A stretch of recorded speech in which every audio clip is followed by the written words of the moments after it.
Pues bienvenidos a las... creo que estas son las terceras jornadas, las cuartas jornadas de Alias Federal que se organizan.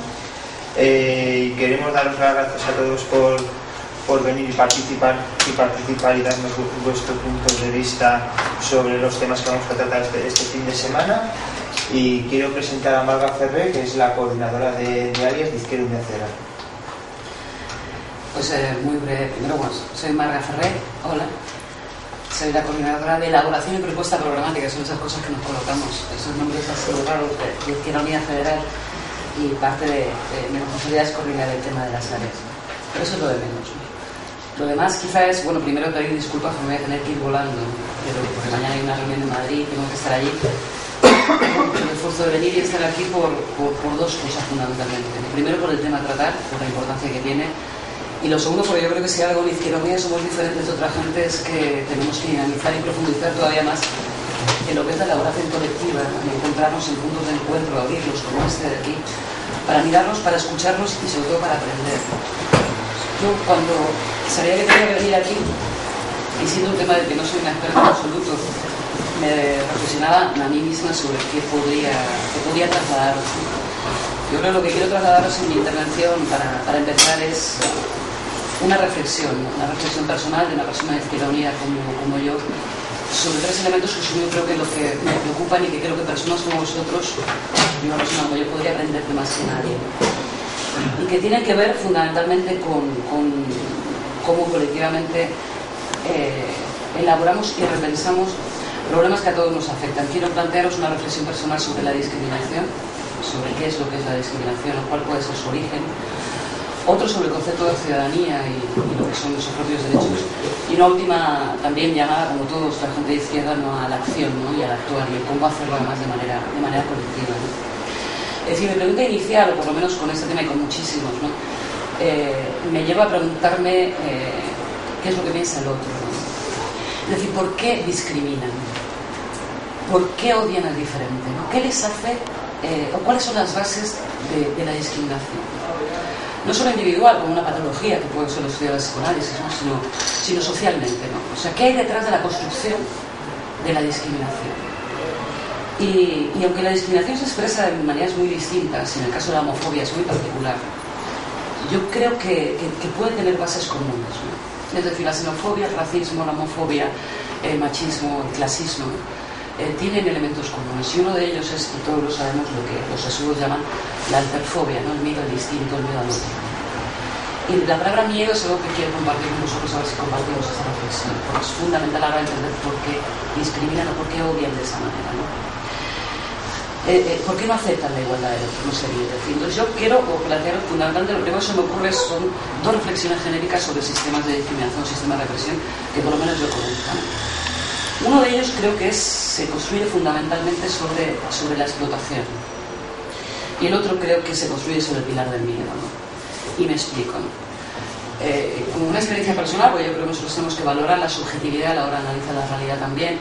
En mi caso y en mi país que conozco, ya voy a presumir, pero es que es verdad, yo he vivido en Sudáfrica, ¿no?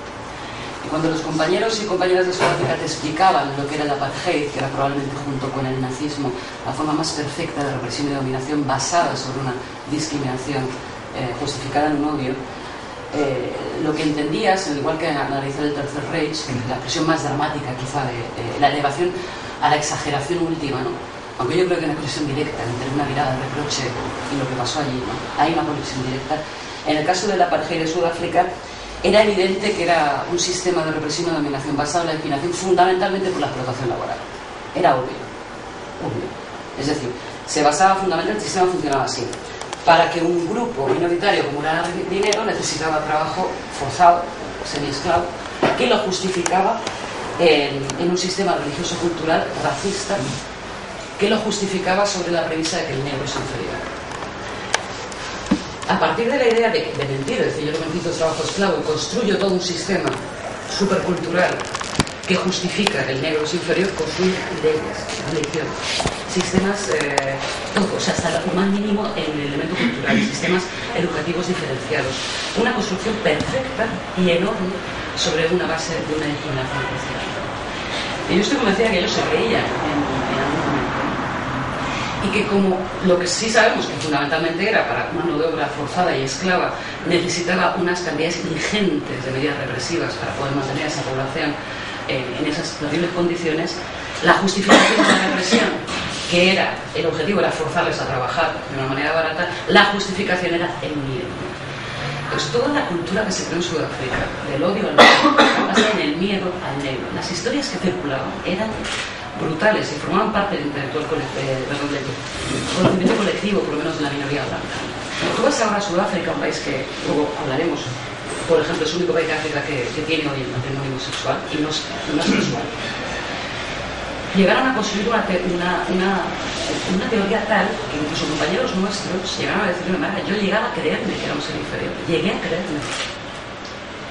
Y sabía que no era así, pero llegué a creérmelo y a llegar a defender incluso el sistema, ¿no? Absolutamente terrible, pero lo que, es decir, ese miedo en el que cuando tú vas hoy en Johannesburgo, las ciudades, los guetos blancos están con muros enormes, con alambradas, ¿no? Los muros allí son visibles, ¿no? Los que aquí hablamos de muros invisibles, allí son visibles, ¿no? Y como el hecho racial es tan visible y también es tan visual, siguen viviendo guetos, están separados, no se mezclan, no van a escuelas, es un poco ficticio, pero por lo menos ganaron la batalla, ¿no?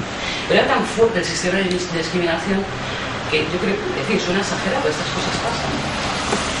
Que llegaban a las variedades de justificar el asesinato de niños. Eso es igual que el Tercer Reich. Cuando el Tercer Reich mataban a niños y le preguntaban a un nazi, pero son niños, y decía, el nazi contestaba, ya sé que son niños, pero el problema no es que sean niños, el problema es su sangre. Era otra teoría construida sobre un imaginario absurdo. En el caso de Sudáfrica llegaron el famoso asesinato de Soweto, las matanzas de Soweto en el 76, dispararon sobre 800 niños que pedían una reforma en la escuela, ¿no? Y la justificación era la misma, ¿no? Y ellos sabían lo que hacían, necesito reprimir a cualquier precio para no entender eso. La justificación, insisto, era una discriminación racial bastante absurda, pero que llegó a construir un sistema social de represión brutal y que sigue en esta parte funcionando, ¿no? Eso es el fascismo, ¿no? Lo hemos estudiado, lo analizamos, somos gente de izquierda, ¿no? Es decir, lo único que yo quiero manifestar es que para poder enfrentarnos a él hay que entender que la base de ese odio es un miedo patológico. Es decir, para que haya fascistas tiene que haber fundamentalmente desgraciados, analfabetos y gente con mucho miedo. O un sistema con mucho miedo. En el caso español, hartos estamos el caso del falangismo español, el más brutal, eran además de muy paletos, lo digo en serio, que un sistema absolutamente corrupto. Los falangistas eran corruptos de por sí, el extraperlo, o sea, no eran tampoco la imagen limpia de José Antonio que nos quieren dar, ¿no? Sino que eran gente con mucho miedo y lo manifestaban de manera muy agresiva, ¿no? Y en ese caso terrible, ¿no? Y yo creo, si haciendo comparaciones, porque no es comparable por la dramática situación en esos casos, pero yo creo que el odio al inmigrante hoy está basado en lo mismo, en una situación de miedo, ¿no? Que se manifiesta de la manera más elemental y más primaria en el miedo al diferente, en el miedo al otro, en el miedo al distinto. Y por eso es tan terrible o no podemos consentir ni la más mínima expresión de xenofobia, ¿no? Porque lo que viene detrás no tiene límites, o sea, no tiene límites, puede llegar a las barbaridades que ya han ocurrido en el Occidente. Y porque además lo que quería manifestar aquí es que yo no sé, pero por lo menos pasaba cuando has visto los sistemas de dominación que hacen de la discriminación el eje central, es que la discriminación es como la caja de Pandora, abres una y vienen las demás. Es decir, es muy fácil encontrar un machista, racista, xenófobo y clasista, ¿no? Es más difícil encontrar una mujer feminista que sea xenófoba, por lo mismo, es decir, porque, insisto, la discriminación es como una caja de Pandora, vienen todas detrás, ¿no? Porque el origen es, aparte del miedo y el desprecio, no hay una inmensa diferencia, aunque sí en las formas en las que se manifiesta, entre el odio a un homosexual, el de un negro o el desprecio a una mujer, ¿no? Y que se suele dar a senso contrario, ¿no? Es decir, cuando los elementos más peligrosos de la sociedad son los contrarios para ellos, ¿no? Si me acuerdo la frase de Angela Davis en Estados Unidos cuando decía, en España me odian, soy negra, soy mujer y soy comunista, o sea, claro, debo ser como lo peor de lo peor, ¿no? para ellos, ¿no? En cualquier caso, también decir que los sistemas de dominación como ha existido en